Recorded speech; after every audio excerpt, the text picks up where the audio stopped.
Good morning, everybody. It is 7 o'clock. You are very welcome to join us on The Breakfast Show here on Sky News. Liz Truss or Rishi Sunak will be our next Prime Minister. The final two now contenders in the Tory leadership election, facing a summer of campaigning as they set out their stall for Conservative Party members, including in a head-to-head TV debate right here on Sky News.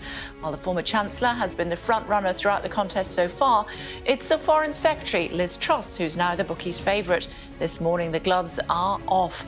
She's attacked Rishi Sunak's record on taxation, while he's claimed he's the only one who could beat Labour.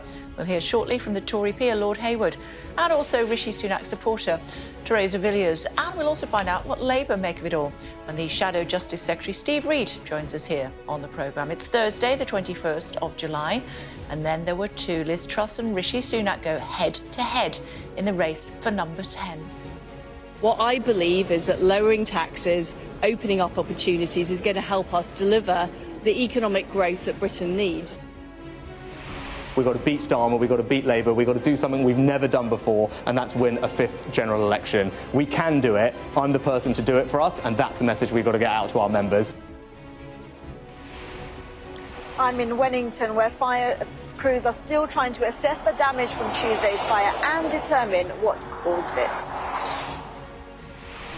And wildfires are causing havoc across Europe. In parts of Spain, whole villages are at risk from multiple fires breaking out in surrounding forests. The Lionesses go roaring on. An extra-time goal in front of a packed stadium in Brighton means it's a step closer to coming home. Amazing, just amazing. I want to play for England when I'm older. Same. Or Coventry. Look who's on the red carpet. Brad Pitt comes to London, but this time he's not wearing a skirt. Also coming up on the programme for you this morning, the story behind the Harry and Meghan departure. As working royals, we'll speak to the author Tom Bowers about his new book, Revenge. And that's when I had a crazy idea. I was going undercover as a big game hunting photographer. I started to create a new identity.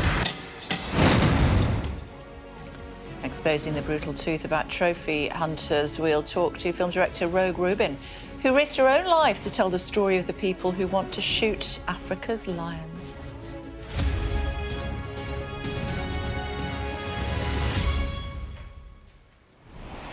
Morning, everybody. Liz Truss, Rishi Sunak are preparing to battle it out in the final stage of the Tory leadership election as they set out their pitches to Tory members. Writing in the Daily Mail this morning, Liz Truss was scathing of the government's tax policies overseen by her rival and promised to push through immediate tax cuts if she wins, while Rishi Sunak's insisting he's the one who can beat Labour.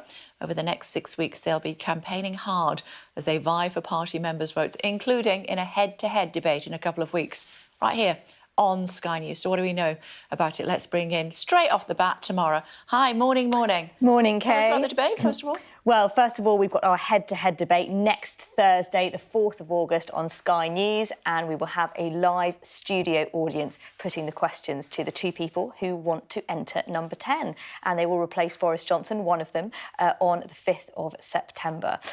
Before that, of course, so the parliamentary stages have ended, and now they will go out and about around the country, and something like 160,000 Conservative members will be making their decision on who the next Prime Minister is. OK, let me run through what the timing is and then we'll come back to that. Over the next 6 weeks, hustings will take place across the country. It's a chance for the two candidates to try to convince Conservative Party members that they're the right person for the job. The first official party hustings will take place in Leeds. That's next Thursday. 11 other events will follow across all four nations of the UK. Then, fortnight today, 4th of August, Sky News will be holding a live TV debate between Mr Sunak and Ms Truss. The next day, members will receive postal ballots and have until 5 p.m. on the 2nd of September to submit them. The result will then be announced on the 5th of September, with the winner expected to replace Boris Johnson at number 10 the following day. So it's hugely important. Fortnight today, the following day is when the party members, grassroots members, get their ballot papers, or when they can start submitting them. really important for that So the answers debate. will be ringing in their ears about all the different subjects they're asked about. So far, we've had some big clashes on the economy. That seems to be the main dividing line between Sunak and Truss. She wants to cut taxes from day one. He says, no, we have to get inflation under control first. But their views on the NHS, crime, immigration, the war in Ukraine, all these other issues may be asked by our studio audience, and that will send signals to Conservative Party members about who they may want to be the next Prime Minister. They will have to make up their minds during that period. Yeah, we've been hearing both from Rishi Sunak and also Liz Truss, and we'll be hearing what they had to say in just a second. It's going to start getting nasty. It has been quite a nasty contest already. Lots of personal attacks, which is thought to be the reason that they pulled out of another debate that we'd organised earlier. And we can already see Labour are already using the lines from those TV debates as attacks. Keir Starmer at Prime Minister's Questions yesterday saying, how do the Conservatives feel their time in government is going? Take them at their word, with Liz Truss saying the tax burden has been at its highest for 70 years. And writing in the Daily Mail, which is the newspaper supporting her today, she continues that attack on Rishi Sunak, saying we can't have business as usual managerialism on the economy. We need to be radical. Whereas Rishi Sunak, although he took the gloves off in the debate, attacking Liz Truss as a former Remainer and a former Liberal Democrat, he says in his article in The Telegraph today that he respects her as a friend and colleague. But certainly on that issue of Brexit, he may well be pushing the members to understand that he was the one who voted for it originally. So yes, it could get very nasty between their supporters,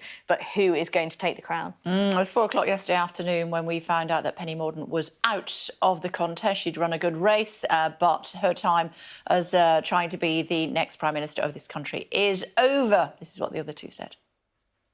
I am going to be working very hard over the next 6 weeks to put my case to Conservative Party members. What I believe is that lowering taxes, opening up opportunities is going to help us deliver the economic growth that Britain needs. I'm really proud of the campaign that we've run, right? We have been honest, we have been positive about everyone, about what we're doing, and now we've got a job to do to take that message to the membership, right? And yes, look, do we start behind? We do, but we've already moved the numbers a huge amount in the space of a week, right? But look, the most important thing for everyone to realise is that we need to win the next election, right? And now we've got to focus our minds, enough talking amongst ourselves. We've got to beat Starmer, we've got to beat Labour, we've got to do something we've never done before, and that's win a 5th general election. We can do it. I'm the person to do it for us, and that's the message we've got to get out to our members. Well, joining us now, Conservative peer and pollster, Lord Hayward. Good morning. Good morning. Thank you for joining us on the programme.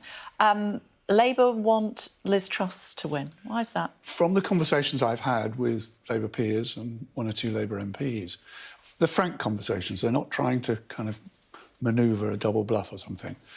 They see Rishi's weaknesses as his tax position and his wealth, but he is a success story. And they believe that will probably go down well in places like Leicester and Bradford. Whereas Liz Truss has not subjected herself to a full cross-examination by any of the major programmes and didn't perform well in the debates. And therefore they feel that at the dispatch box that she will be easier as a target and easier to take down. Do you have to be a good debater to be a good Prime Minister? You need that skill because we have this very brutal process in our Parliament of Prime Minister's Question Time every Wednesday. And although the vast majority of the population doesn't watch it, it's that percolates through the party members, through the associations, and therefore people will be judging it in terms of who's going to win my marginal seat. How surprised were you by the result yesterday? Not really. I'm more surprised by the earlier rounds, where the ebbs and flows of voting, whether there was a bit of conspiracy and manoeuvring, I'm not really sure. Of course there was. Of course there was. You know I'm not. You know I'm fairly cynical about politicians. Yeah. So yeah, there. And why not? There's nothing wrong with it. Absolutely. I mean, perfectly entitled to do that. And it happens in other organisations and businesses as well. But the actual outcome, once we'd got to the final round, a marginal Liz Truss victory over Penny Mordaunt was likely. Why was that? I think just the way the voters, the people who were then available in terms of casting their votes, who previously voted for other candidates, were likely just slightly more heavily to go for Liz Truss. So Penny Mordaunt, I mean, it was always the bookies' favourite. They were. You don't really see a poor bookie, do you? So what happened there? I think the answer is, and it's one of the reasons one has to be cautious about looking at any opinion poll of members, is because actually the supporters ebbed and flowed quite markedly in the last 2 or 3 weeks between one candidate and another. And of course, one of the key things that both candidates will now be looking to is to get the support of Penny Mordaunt and her supporters out in the country, because support from Penny could well be key when it comes to votes in constituencies. It's interesting. I was at the theatre yesterday, actually, to Kill a Mockingbird. If you haven't seen it, you should go. It's amazing, Harper Lee. And there was a chap during the interval saying, is Penny Mordaunt going to win? Because I've got 20 quid on her at 25 to 1. So she's still very much, you know, there or thereabouts on people's minds. Very much so. Isn't she? Will she be the kingmaker? She could influence the result. There's absolutely no question that, and by the way, my brother also had money on Penny Mordaunt. So, he's done his money as well then, yeah. But no, she could well have a major influence. And MPs themselves will influence their constituency associations, because members who don't know Liz Truss or Rishi that well will turn to their MP, where they have a Conservative MP, and say, who did you support? Why did you support them? Will it benefit me as a council candidate at the next local elections? These are the sorts of questions and conversations that will be taking place over the next few weeks. Who do you think she'll fall in behind? I don't know. I spoke to her briefly yesterday, but that was... How was she? Before, she was fine, but that was before the result. Oh, right, so okay. I haven't spoken to her since. Right. But she may keep her own counsel. She may go public. Kemi Badenoch and Michael Gove, 2 other very influential people, have not said anything at this stage. They are also the sorts of people who will influence Conservative members. How nasty is this going to get? It's not nice. You look at primaries in the United States, you look at what happens in France in terms of leadership contests. It's not nice. But what actually happens in the long run is that, particularly because we're likely to have 1.5 to 2 years till the next general election, kiss and make up might be a slight exaggeration, but there's no question that issues will become, policy issues will become far more important than what was said in mid-2022. Talk to me about how the next 6 weeks play out, because in the movie industry they call it hitches. So there are certain hitches as you go along. What are we watching out for? Well, clearly the 2 debates, for the reason that I identified at the start. Liz Truss didn't do well in either of the 2 debates. She did particularly poorly in the first one. So for her, those 2 appearances and any individual cross-examinations at length that she makes on any programme will be key for her. And they're important for Rishi as well. One shouldn't underestimate that. And you and pollsters and everybody will be saying, this is how they performed. That's the key thing. But also, there will be the meetings of party members, which people are being notified of. And again, particularly the early ones. If I was managing either of the campaigns, and I'm sure they're taking that view, they've got to get everything front-loaded, because many people, having received their ballot, will actually just return it ASAP. So you need to get the comments in very early. So you don't stick it on the fridge and sort of wait for 6 weeks to see how it's going to pan? Some people might do and then forget about it. Yeah, rather exactly like that, people, exactly. Some people forget their lottery tickets. So, but yes, so I think the majority will be returned fairly quickly. And they're open, the ballots open from the 5th of August, the day after our debate? From the 5th of August. And the result will be declared on the 5th of September. OK. What about hustings? How does she do in hustings, Liz Truss? Well, we'll find out how well she did, but as I say, there is a sense that particularly the first of the 2 debates, she didn't do well in. And the hustings are going to be fairly similar in terms of process for party members, and therefore those will matter, because even people who are not able to get in or watch them virtually, they will have friends who go or watch, and they will communicate with each other. And the big issues, you think, are inflation, cost of living, and we still hear about Brexit, and I know that Rishi Sunak was having a pop at Liz Truss about her being a former Remainer. Does it matter anymore, or are we all Brexiteers now? I think, and I've made this observation, I think, on this programme previously, that the level of factionalism re-Brexit has diminished from previous leadership elections. You can say, obviously, the obvious ones are things like the economy and taxation. But I think it's likely that there will be surprise issues. You covered, as did everybody, the fires yesterday. Funding of the fire service, funding of the health service, if there is a particular crisis in some form or another, will suddenly become centre stage. And therefore, the next few weeks are going to be highly unpredictable because it will be responsive to what are the major news stories of that particular week. And do you think green levies and climate change has its place? I spoke to one MP who said, because there was pressure, why don't we just vote every day, 2 or 3 times a day, till we get down to 2 candidates? And one MP said, I don't know what the candidates' views are on environment matters.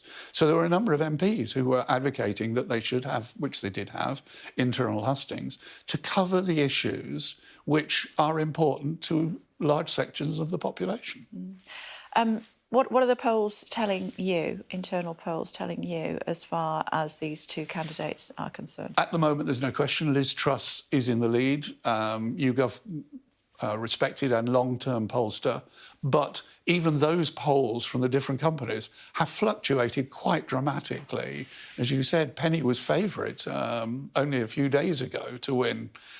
So the polls, the betting, fluctuating a lot. So that says there is a lot of people out there who actually haven't decided, they haven't got firm views one way or the other. And how interesting is it, how concerning should it be for the Conservative Party, for the government, that they seem to have such a disconnect between the MPs and what the grassroots think?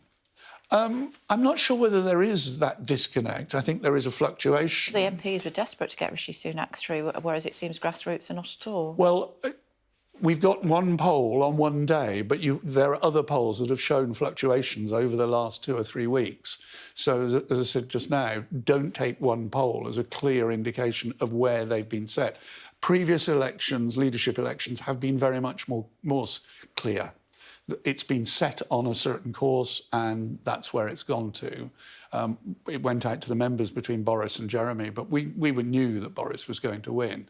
That's not so clear this time, and therefore there will be, as I say, the hitch points during the next few weeks on issues that have been unexpected, and candidates stumble, but they don't often fall. No, who's going to win, my lord? I'm waiting to see. I genuinely don't know. Because of this fluctuation in the opinion polls and the messages that I'm hearing, there's a lot of people who don't know in the membership, and there have been varying views. And as I say, those who were supporting Penny Mordaunt, a large block of the party, both within MPs and outside, they've got to decide.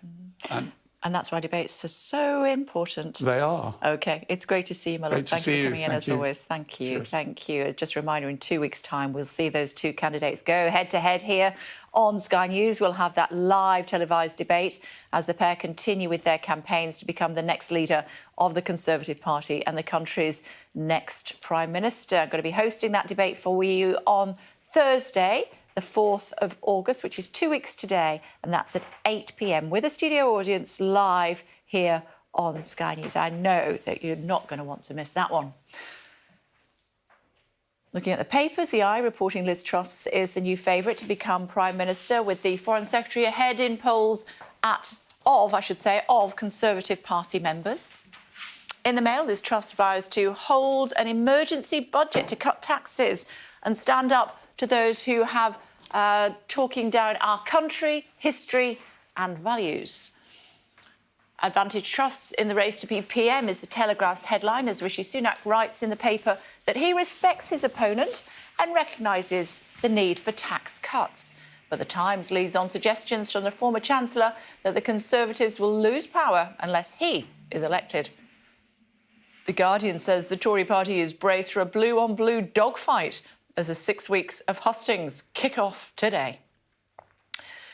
Meanwhile, The Sun leads on the funeral for Bow Babe Dame Deborah James with the headline, "Love and Miss You Forever." Lots more still to come on the programme, including Conservative MP Therese Villiers will be here shortly. She's backing Rishi Sunak to become the next Prime Minister, but Liz Truss is said to be the bookies' favourite. We'll get her take on that. Citizens Advice is now referring almost 700 people a day to food banks, but how much pressure can they take? We're going to be chatting to Taz Khan of the London Community Kitchen. And then just after 8, Shadow Justice Secretary Steve Reid will be joining me here in the studio to give us his thoughts on the Tory contest. Meantime, the residents of Wellington are still discovering the full extent of the destruction in the village after wildfires swept through it on Tuesday, the hottest day yet on record here in the UK. Let's speak to Sadia, who's standing by for us this morning. Hello, Sadia. How are they getting on? Hi, Kay. Well, look, it's a little bit different from yesterday. That police cordon that we saw that stretched a long way around this area has shrunk considerably, but there is still a presence here. And as you say, the residents will slowly start to discover what's happening. Fire crews are still working within that cordon area. And of course, this wasn't the only fire in the area. We had that large blaze in Upminster. There were a number of fires across London. I think on Tuesday, 102 fire trucks I'd counted had to be deployed to various parts of London. In Yorkshire as well, there were big blazes there, lots of fire crews deployed there. And just in the last few minutes, we've had an update from London Fire Brigade that a blaze this morning at a sports pavilion in Southall has now come under control. 8 fire trucks deployed there. But here, as I say, residents still not allowed to go back to their homes in that worst affected area inside that cordon region. But yesterday afternoon, some people who had lost power as a safety precaution did have their electricity returned. But there is still that smell of burnt smoke and smoke in the air here. As you drive around, you can get it despite that overnight rain and that wind that we had. But fire crews still working to try and assess that damage, as you say, and try and determine what caused it. In much cooler temperatures today, highs of 25 degrees here. OK, thank you. Thanks a lot, Sadia. Well, the heatwave is... actually, let's just have a look at Liz Truss, and we'll come back to Europe in just a second. She's just been leaving home. I wonder if she said anything this morning. Let's find out.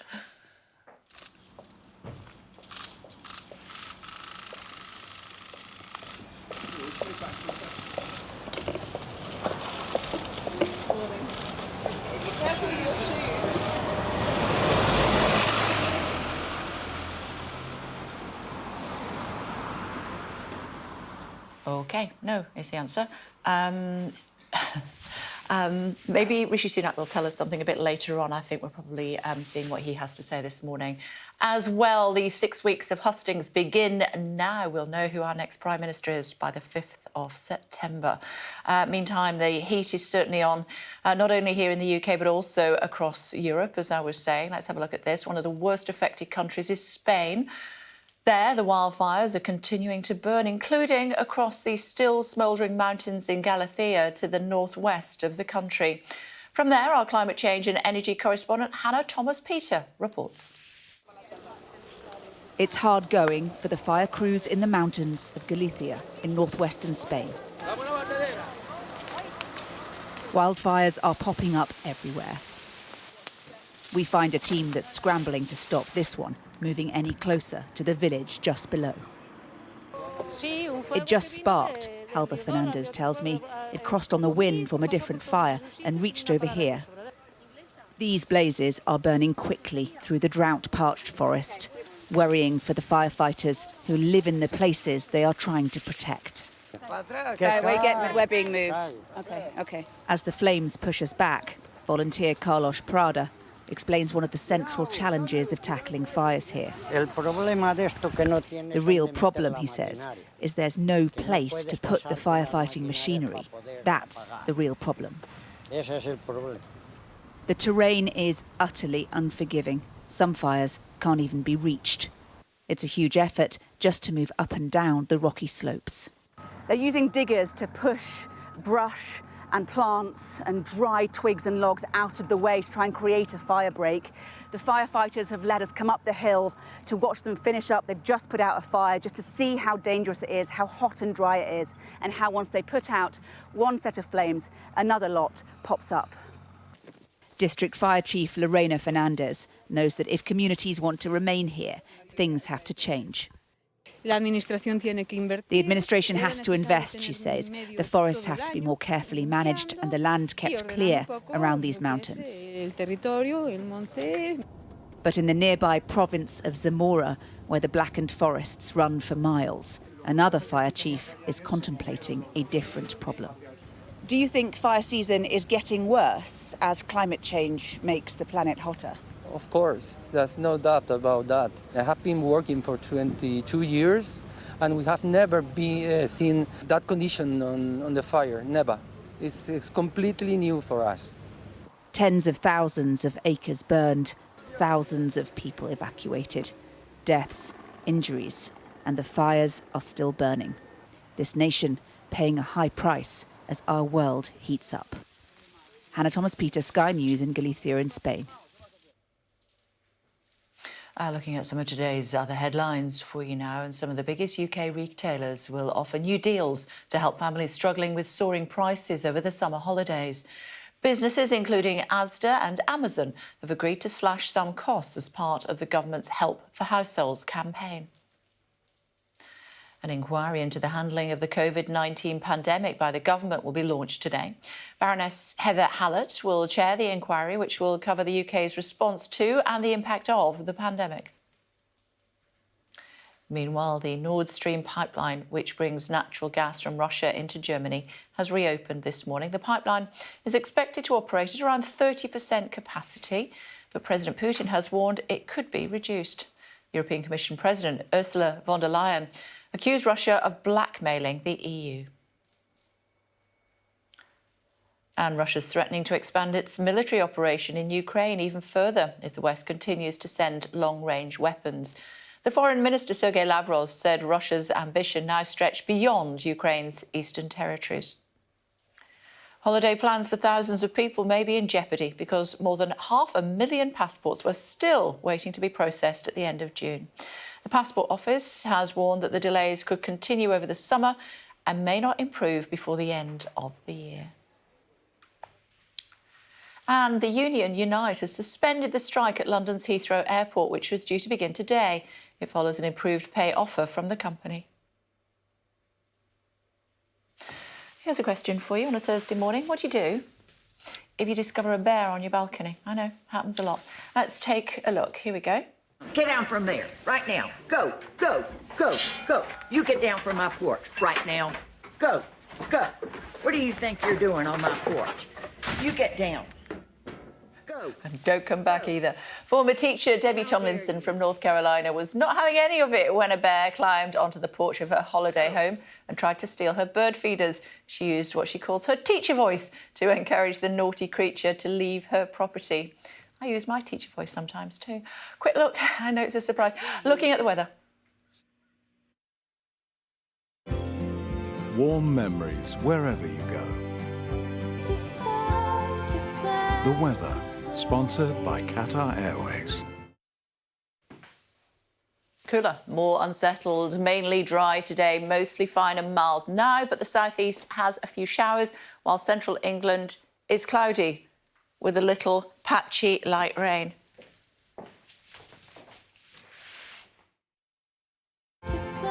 The weather, sponsored by Qatar Airways. Also coming up on the programme for you this morning, a new action thriller featuring Hollywood legend Brad Pitt, premiered in London yesterday. Bullet Train has a star-studded cast, also featuring the likes of Sandra Bullock and rapper Bad Bunny. I've never heard of him. And the man himself was on the red carpet too, as was Katie. Off the back of a sweltering heatwave, how about a masterclass of cool? Perennial heartthrob Brad Pitt wasn't wearing a skirt to the London premiere. His takeaway from wearing this in Berlin, it can get a bit breezy. I'm going to say, we didn't know about the breeze. Yeah? The breeze was very nice. Very, very nice. Brad Pitt's producing work means he appears on screen a little less these days, but he's still willing to flash his leading man credentials should the right project take his fancy. I mean, I feel like I should sing Namaste, Brad Pitt. Your character in this Ladybug. Yes. He's working on his mindfulness. Not going so well. Yeah, not for an assassin. I mean, it's a real conflict of interest, isn't it? No, interesting combination, I think. I mean, was it the humour that drew you to this? The fight scenes themselves? Absolutely. I mean, I read this like in the middle of lockdown before we even had a vaccine, and it just made me laugh. And I thought, yeah, this is what I want to see. Well, that's great, Ladybug. Ladybug. Based on Kotaro Isaka's best-selling book, Pitt plays an unlucky assassin. While the punches look real, he was in safe hands with director David Leitch, a former Hollywood stuntman himself, who back in the day doubled for Pitt in 6 of his biggest films, including Fight Club and Mr. and Mrs. Smith. He is the same humble spirit and a generous collaborator and incredible artist that he's always been. But it's good to see him with all these years under his belt delivering at the highest level, and we're just so grateful we got that Brad. Now not far off turning 60, although Brad Pitt reportedly earns almost $20 million a film, he is now a prolific producer behind the scenes. And in one recent magazine interview, he said he views his film career as winding down. I'm going to hurt people. But with back-to-back fight scenes in this, there's no sign of him slowing down. No, we're all game. The stunt guys are they're overly protective of us. You know what I mean? As those who've worked with him will attest, there is a rare timelessness to Brad Pitt, Hollywood movie star. While he might be happy away from all that attention, hopefully he's a little way off retirement. Katie Spencer, Sky News. Do you remember the first movie that he was ever in? I'll tell you later on. Looking at some of the best pictures making the morning's papers. Here we go. After the heat comes the storm. The Daily Mail has this shot of forks of lightning near the village of Elmley in Kent. The Met Office is warning of sudden thunderstorms and the risk of flash flooding as rain is expected to replace the scorching heat in some parts of England. In the Telegraph, the Glasgow Science Centre celebrates its 21st anniversary. Its executive chef, and that's Stephen Breslin, performs the fire hands, which uses a combination of liquid soap, gas and water. Don't try that at home, folks. And hold on, I'm just putting it in bark. The Times shows us entries in the Animal Friends Comedy Pets photo contest, including a smoking alpaca and a horse that looks like it's had one too many Cabernets. That was a really bad joke. I did not write that one. Jack wrote that one. I'm very sorry. But this one is very funny. Just putting it into bark. Top stories for you this morning on the programme. The Conservative leadership contest has reached the last 2 candidates. Either Rishi Sunak or Liz Truss will be the next Prime Minister. Fire crews in Wellington are continuing to assess the damage after the devastating fire there earlier this week. And England's women through to the semi-finals of the Euros after an extra-time goal secured them a 2-1 win against Spain. Teresa Villiers is here with us. Do you want to say something about the women's Lionesses first? They were amazing. I didn't see the game, but they've obviously been doing fantastically well. I wish them well for the next stage. Yeah, maybe they could be bringing it home. Let's see. I think the final is at Wembley. Let's hope they get that far and lift the trophy. It's great to see you. Thanks for joining us on the programme. Supporting Rishi Sunak? I am, yes. OK. What happened yesterday? Because it looks as though Penny Mordaunt was a shoo-in to go through and she didn't. I think there's a lot of support for Rishi in the Parliamentary Party, and that was recognised in his coming top of the ballot. I think it'll be, there'll be a tough contest ahead. Both Rishi and Liz are strong candidates, but I believe that he is our best chance of winning the general election, and he's got a plan to get a grip on inflation, grow the economy and reduce our taxes. Was there any skullduggery with votes being handed around? Well, certainly not that I was aware of, but this is a notoriously sophisticated electorate, so some of my colleagues no doubt did.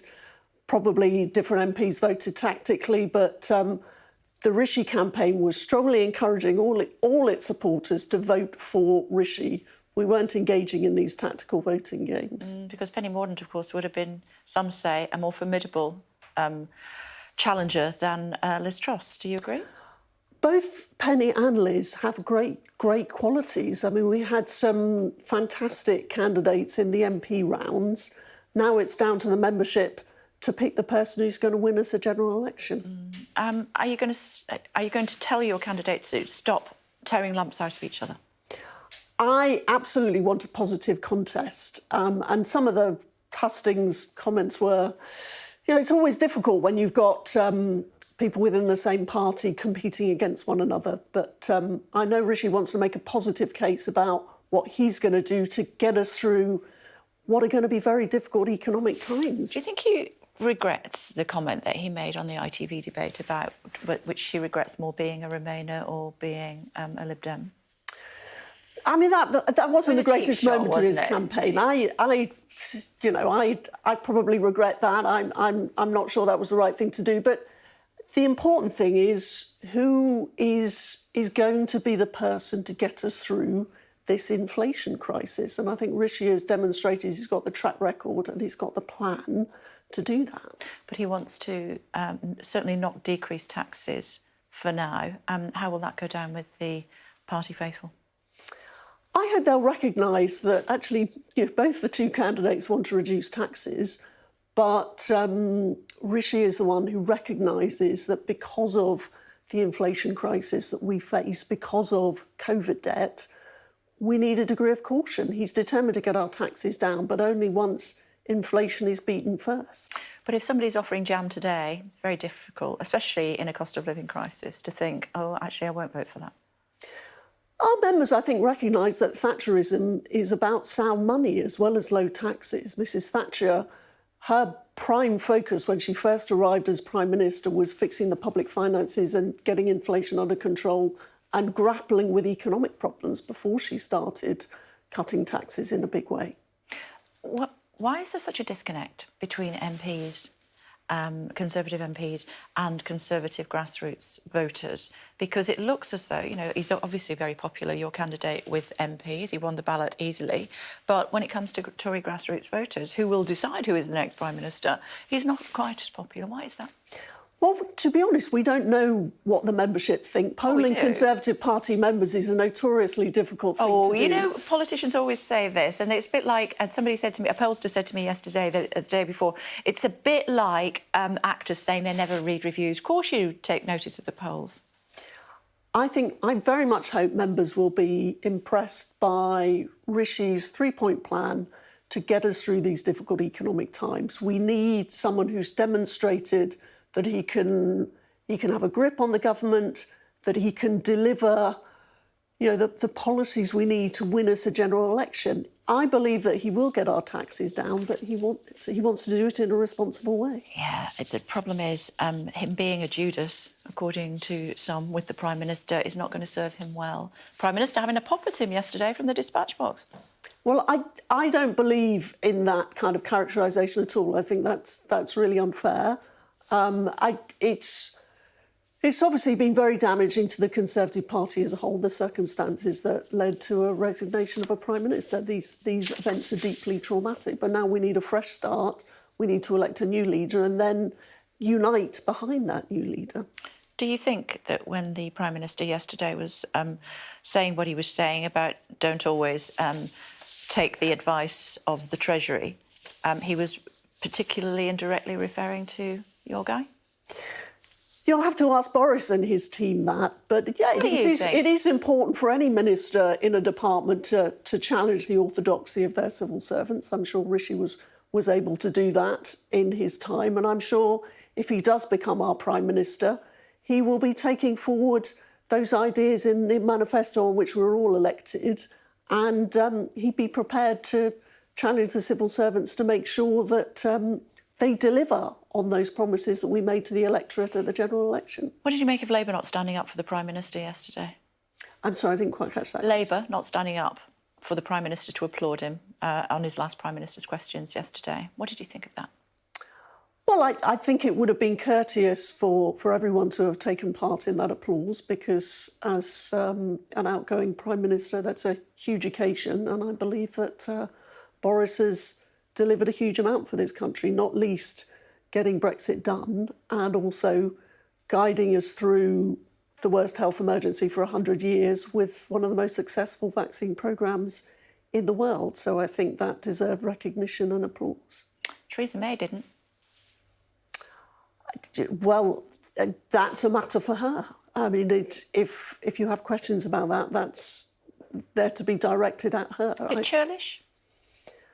Well, as I say, I think an outgoing Prime Minister deserves applause, particularly one who leaves the country with important benefits as a result of his premiership. What are you most anxious about over the next 6 weeks? Where should we start? Where should we start?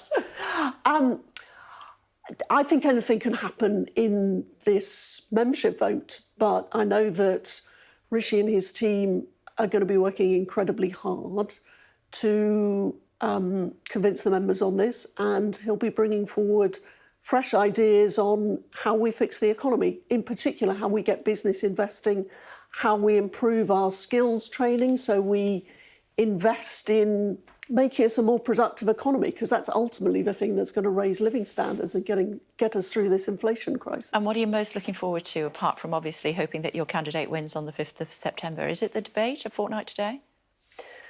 I think I'm quite looking forward to this being Parliament's last day sitting before the summer recess, so that there's a few of us who get a little something of a break. But I think we'll see some great debates in the hustings. I hope they're well attended by the membership. And I believe that the membership will recognise that in difficult times, we need someone with proven experience and an economic plan to get us through difficult times. Great to see you. Thanks for joining us on the programme. Very much appreciate it. Enjoy your break as well. Thank you. Thanks very much. Well, at the start of the programme today, we were chatting to Lord Hayward, and he was telling us what he thinks will happen between Rishi Sunak. Potentially what will happen between Rishi Sunak and Liz Truss. He talked about all things leadership contest. He said the head-to-head debates will be particularly telling. Liz Truss didn't do well in either of the two debates. She did particularly poorly in the first one. So for her, those two appearances and any individual cross-examinations at length that she makes on any programme will be key for her. And they're important for Rishi as well. One shouldn't underestimate that. And you and pollsters and everybody will be saying, this is how they performed. That's the key thing. Well, let's bring in Ed Davey, should we? He is the leader of the Liberal Democrats. It's great to see you. Thanks for joining us on the programme, as always. Did you applaud the Prime Minister yesterday? No, I didn't. And the reason is that I called for his resignation some months ago, and I think he's been a very poor Prime Minister, breaking the law, but most importantly, failing to help millions of families and pensioners. So it would have been hypocritical to applaud. And I found it a little bit weird, if I'm honest with you, that all these Conservative MPs who'd just knifed Boris Johnson in the back were now applauding him, and it seemed quite surreal to me. But we weren't going to be hypocritical. I left that to the Conservatives. What did you make of the fact that Theresa May didn't stand up? Well, she did eventually, but she certainly didn't applaud. Was that a bit churlish? I think she was being true to what she thought. I don't think she's ever rated Boris Johnson as a good Prime Minister. In that regard, I agree with her. I think Boris Johnson has been very bad for the country, and I think he's divided the country. I think he has got a dreadful record on so many things, particularly economy, and with inflation going through the roof and the cost of living crisis like nothing we've seen for generations. I think he bears a heavy responsibility for the pain that many families are feeling now. And then there were two head-to-head debates coming up. Ours is a fortnight today. Finally got that over the line. What do you want to hear from those debates? Well, I'd like to hear a real plan, a plan for our economy, but in particularly a plan for the millions of families and pensioners who are facing a financial catastrophe this autumn. already we know, and you and I have discussed this before, Kay, haven't we? So many people are struggling out there with food bills, filling their cars, worried about their heating bills this winter. And we know it's going to get worse. We saw inflation going up again this month. And we know that the energy price cap is going to go up hundreds of pounds again in the autumn. And it's the big elephant in the room. And I've been shocked up till now, to be honest, in the Tory leadership candidate debates, that it's like the elephant in the room.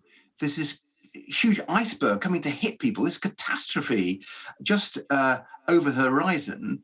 And none of them seem to be addressing that problem. They seem to be talking about, how to help better off people, wealthy people, Tory party members. They're not talking about how to help the tens of millions of families and pensioners who are desperately worried at the moment. Why would somebody want to be a prime minister at the moment to try to navigate us through this catastrophe? Well, if you're a patriot and you want to help our country in an hour of crisis, then you should stand up. And as a Liberal Democrat, I believe that we have policies that could help the country at the moment, and I've been advocating them across the country. We've won 3 by-elections in the last year against the Conservatives in their heartlands because we've been arguing for real help for families and pensioners faced with this cost of living emergency. We talked, for example, about a cut in VAT. That would both reduce inflation, it would help business on the high street, but in particular, it would deliver a £600 tax cut to families and pensioners. And that's a sort of practical policy that is right for the moment that Liberal Democrats have been putting forward. And we've been putting it forward responsibly because I was the first politician to talk about a windfall tax to get the money from the oil and gas companies who are making so much money at the moment and give it back to people who are struggling. And so I want to hear positive policies like Liberal Democrats have been putting forward. And, you ask about who do you want to run the country? Well, I think people do if they want to help people and if they're a patriot. OK. It's great to see you, as always. Come in and see us soon. Thank you very much indeed. Thanks a lot. Thank you. A High Court challenge against the government's plan to deport some asylum seekers to Rwanda has been delayed until September. Several groups have brought challenges against the plan to provide one-way tickets to the East African country. So we're still waiting to find out what is going to happen as far as that is concerned. Originally, it was supposed to happen in the summer. Then it was supposed to happen around about September time. Now it looks as though it will not be until November. We will analyse that for you in more detail in just a moment or two. Before that, though, let me tell you about England's Lionesses. They're through to their semi-finals of the Euros after beating Spain in extra time in a thrilling match in Brighton. Standing by for us is Tom. There he is in Brighton for us this morning. Wow, what was it like in the stadium? It was breathless, it was raucous, and it was one of the most memorable nights for English football as the Lionesses came from behind last night to snatch victory in the last throes of the match. And it was their coach, Sarina Wiegman, back from a bout of COVID, back on the touchline, and she took a huge gamble. Spain had gone 1-0 up. There was the closing stages of the game, and she made a big substitution. She took off Ellen White, she took off Beth Mead, and 2 of the leading scorers for England in this tournament and of all time. And she switched them in with Alessia Russo and Ella Toone. It was those 2 who combined to put England level and take it into extra time. And that is just the point, of course, when you need a hero to step forward, and step forward Georgia Stanway. She said before the tournament she just wants to put smiles on people's faces. It was an incredible strike to win it. It sent them home delirious at the Amex Stadium last night. And we were speaking to some of the fans as they streamed out of the stadium. They just couldn't quite believe what they'd just seen. A real fighting performance from the Lionesses. They have togetherness in this squad, they have belief in this squad, and it will be Sweden or Belgium next in Sheffield next Tuesday, and a semi-final appointment. The final is at Wembley, and the Lionesses really, you would expect them, after this building of performances through this tournament now, to perhaps get to that final and maybe, who knows, even win it, Kay. OK, thank you. Joining us now is human rights barrister Adam Wagner. He's going to talk to us about what is going on with these one-way tickets to Rwanda or otherwise. Hi, Adam. A couple of technical difficulties. You're with us now. Good morning, good morning. What's happening? So the High Court has just ruled that there's going to be a full hearing for 5 days in October to decide whether this policy is lawful or not. And in the meantime, we've seen or we've heard about a number of internal Home Office documents which suggest it might be a problematic policy, even more so than we thought. OK, so originally we saw much trumpeted visit to Rwanda from our Home Secretary. We've paid them a shed load of money. But it was the European Convention on Human Rights that got in the way, was it? Only partially, because it was actually our courts that blocked a number of the deportations, as well as the European Court of Human Rights. But yeah, I mean, we do sign up to human rights and asylum law, and we've got to keep to them. And I think this policy, well, quite obviously, the Home Office has always been advised that this policy gives rise to very serious risks, that the courts will strike it down, which you'd expect for sending vulnerable asylum seekers to a country with a poor asylum system. What are the different possible outcomes next time this goes to court? Well, the court might give it a clean bill of health and say it's a lawful policy, in which case the government will be able to start flights again. I mean, technically, it could probably start flights now, but I doubt it will, especially given what's going on in the politics. But even then, each flight would become a sort of drama of last-minute applications, because the government, the policy itself is so vulnerable to legal challenge, because you're sending people before their asylum claims have been fully assessed into what could be for them a dangerous environment. So you're going to have, every single time there's a flight, you'll have last-minute legal challenges, not because the lawyers are trying to get one over on the government, because it's a last-minute policy, as in the policy operates at the last minute. So you have to get into court. So a clean bill of health at this stage would not make the policy work. I think the policy is still pretty risky. But the High Court could also strike down the policy, or essentially say the policy is unlawful, and the government would have to think again. And that would be the nuclear result for the government. And when will we know? Well, I mean, it's being heard in October. The court could take months after that to decide the case, although I imagine it will feel under some pressure to get it out as quickly as possible. OK, but just to clarify, the government could start sending planes to Rwanda again from today, but if they did try to do that, it would be held on the runway while there were challenges in the courts, which is probably why they're not going to do it. I just don't think it's happened. I think if there wasn't a Tory leadership challenge, it could in theory happen, but I don't think the government's got the bandwidth to deal with that kind of issue at the moment. So I really doubt. I think technically it could, because you could send because the individuals who were on that flight were prevented from being sent by the courts, but you could, in theory, send different individuals. But then you'd have after all the same problems, because, I mean, one of the interesting things that came out of this court challenge so far is that the Home Office has been advised by the Foreign Office over and over again. And I think the Foreign Office itself has been advised by civil servants that there's a real risk that Rwanda's asylum policy isn't up to scratch. There are significant human rights concerns. It got a amber or red warning when they were looking at potential countries last year. So I think that the chances of this policy succeeding, I mean, I've never thought a flight would ever take off, because it's such a crazy policy, such a crazy way of dealing with asylum seekers, and it's quite a cruel one as well. So I'm pretty, I still think it's unlikely anybody will ever go to Rwanda on this policy, but I could be wrong. OK, we need to let you get to court. I know, Adam, it's good to talk to you as always. Thank you very much indeed. Thank you. In other news, Citizens Advice says staggering numbers of people are in need of food banks. It says local authorities are overwhelmed, and it's referring almost 700 people a day to food banks, nearly double the number of a year ago. It comes as the government has today launched its Help for Households campaign, which will see big businesses offering new deals to help families. Well, let's speak now to Taz Khan, the founder of the London Community Kitchen, friend of the programme, of course. Hi, Taz, great to see you. this morning. What are you seeing? Are more and more people coming to use your food banks? Morning, Kate. Yes, we're seeing unprecedented demands. A lot of people are being referred to us from several organisations, and I just think people like myself all across London are struggling to cope.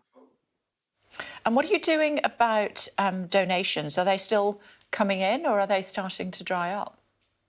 They are starting to dry up. Some of our largest contributors, the big boys, who used to send pallets a week here, that has disappeared.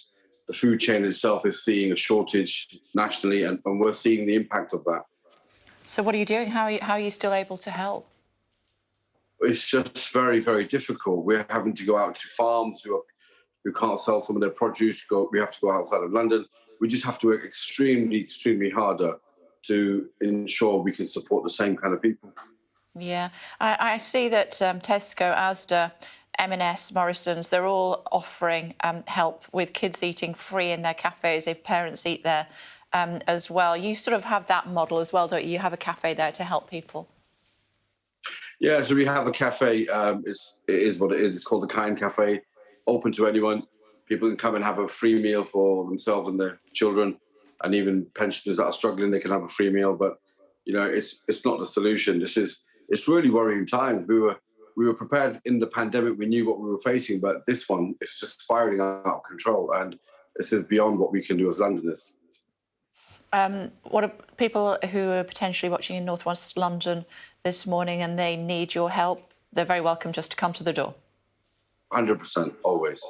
OK. Good to see you, Taz, as always. Thanks very much indeed. Thank you. Thank you.